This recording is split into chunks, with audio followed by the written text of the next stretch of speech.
Spring 2, 2022, Practicum 4, Master's Program, UMass Global. This is Kristen Kleinschmidt.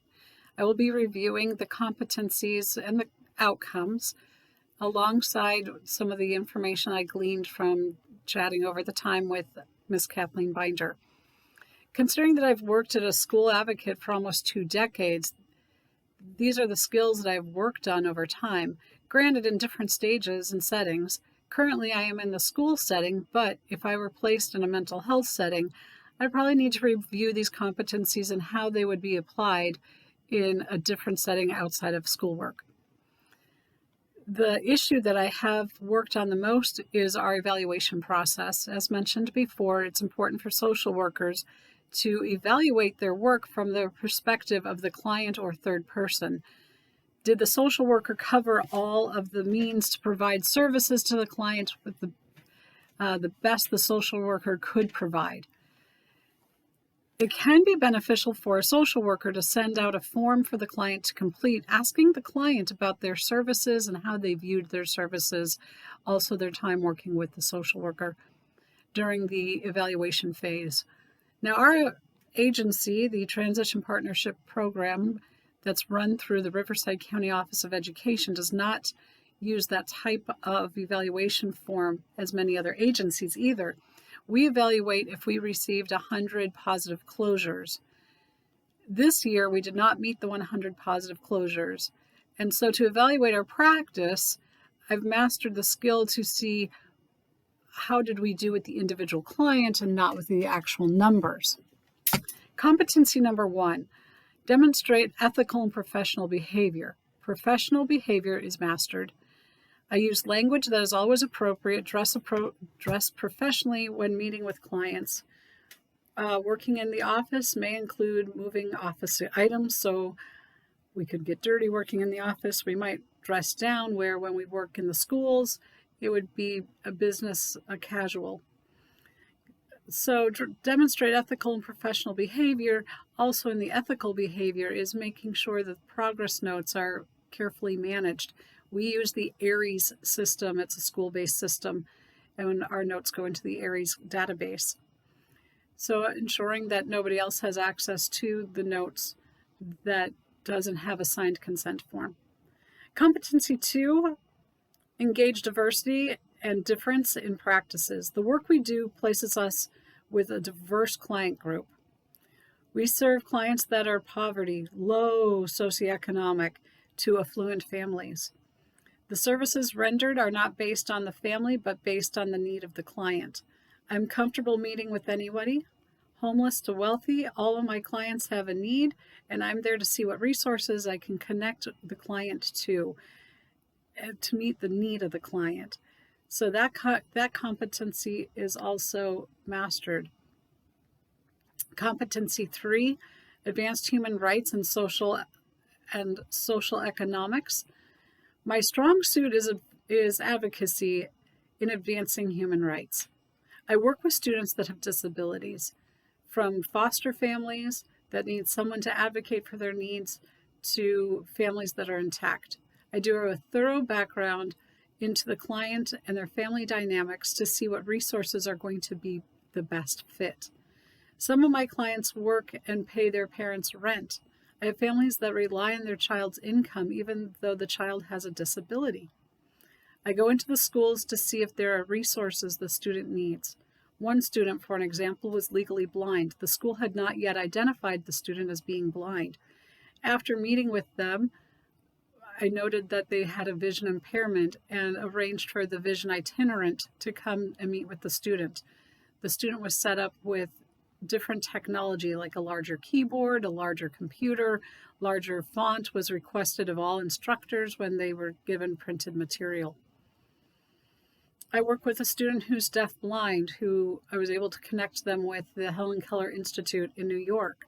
And the student went, after they graduated high school, to New York by themselves, went to the Institute of Helen Keller Institute for 2 years to learn how to live an independent lifestyle, learned how to go on the subway, learned how to maintain a home, cook, manage bills.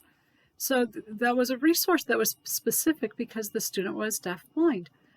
Competency 4, engage in practice informed research and research informed practice.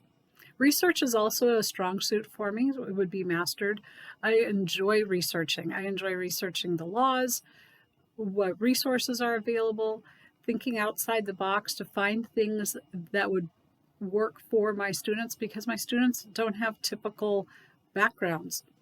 Providing a young person with a gift card, for an example, to Dollar Tree. Well, the reason you'd give them a gift card to Dollar Tree is if they need supplies. If you give them a gift card to the 99-cent store, the 99-cent store sells alcohol and they can have somebody else go buy them alcohol. But if you give them a gift card to the Dollar Tree, they don't sell alcohol, so you know that the money is going to go more towards the things that they need. Things like that. Looking at the research, what is going to be the best fit? My youth that was a foster youth that had to move on their 18th birthday was provided with a week's worth of clothes, from underwear, socks, shoes, pants, shirts, sweater, watch, everything, where another client who is not in the same situation might receive through 2 or 3 pairs of pants and 2 or 3 shirts to get them started in a job. So again, everything is individualized according to the need of that client that I have. Competency 5, engage in policy practice. We'll work alongside the State Department of Rehabilitation, and we look at the policies that dictate the resources and how we can serve our clients, and that is to the mastery level. First, it's knowing the policies that run the services. Second, who is writing the policy and what does it match for the need of the client? Do we need a new policy? During the pandemic, everything changed and policies were swiftly changing to meet the needs of the student. This included working with Department of Rehab to figure out how we could provide services to our students, whether they needed a laptop or a cell phone, some means to be able to connect with us. And yes, some of our clients did receive laptops, a few months worth of internet service, or a cell phone with prepaid phone cards, so we could be in contact with our students. Competency 6, engage with individuals, families, and groups. I met with families and groups, school counselors, psychologists, audiologists, instructors, parents.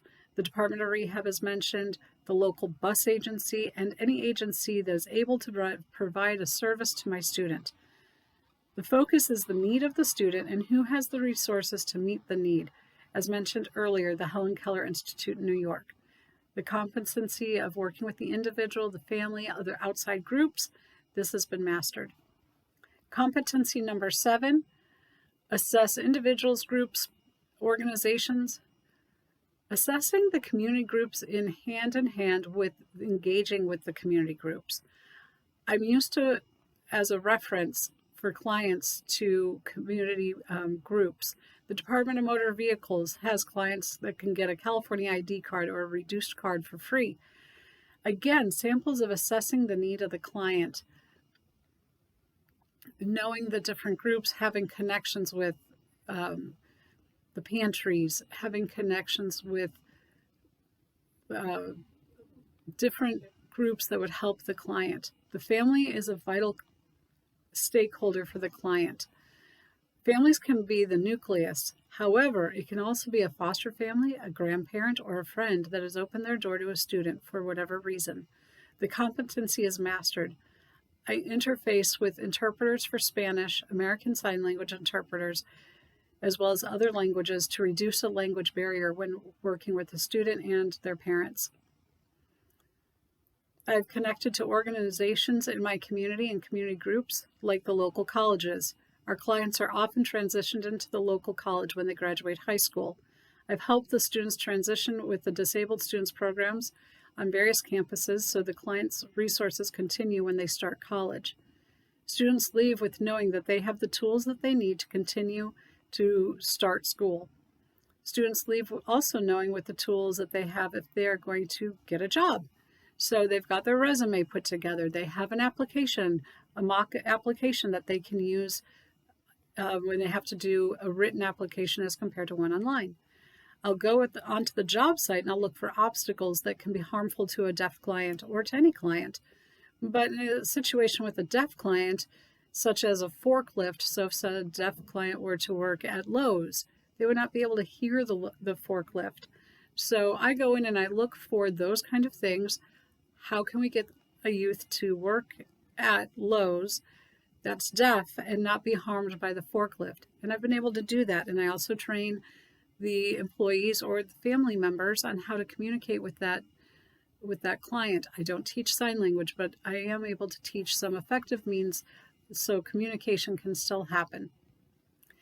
The next competency is 9. Again, we mentioned this in the beginning. That's the evaluative practice with individuals, families, groups, organizations. The last competency, I think I grade myself a little more harshly. During my training to be an interpreter for the deaf, we were taught to grade the work and not the person. So we had to watch our own work, our own videos. We had to watch ourselves do sign language. We had to interpret a piece, and you'd see the signing portion. Or you'd hear a piece that was being voice interpreted, and then grade yourself to see if the voice interpreting matched. So learning how to look at yourself in a third person view and grading the work and not grading yourself. The evaluation is mastery, and it is always a place to be working on with each client each day. Plus, the outcomes for our company do not match the outcomes for like a mental health agency. Our outcomes this year were a little over 80 successful closures when we were supposed to have 100. I was able to get my 25 successful closures because there were 4 of us. We each needed 25. I went to, I think, 28 or 29 successful closures so far. So in that way, you'd say, well, you've got the full amount. But for our group, we needed 100. So that meant that I needed to work harder to make sure our group got the full 100 positive closures, if that is how you measure your evaluation of your job. Miss Kathleen Binder and I, we worked together to figure out a different way to look at how we would evaluate the job. We more evaluated what was the need of the client and was the need met. And was there anything else that we could think of that would work with that client to give them a better outcome? And all in all, we met those needs, and the competencies for this would also be at mastery level. I would like to thank you. I want to thank you for this opportunity. I'm very appreciative that I have been able to be a part of UMass Global and be in their program for social work and have time in the field and get my practicum hours in. This is Kristen Kleinschmidt. Thank you very much.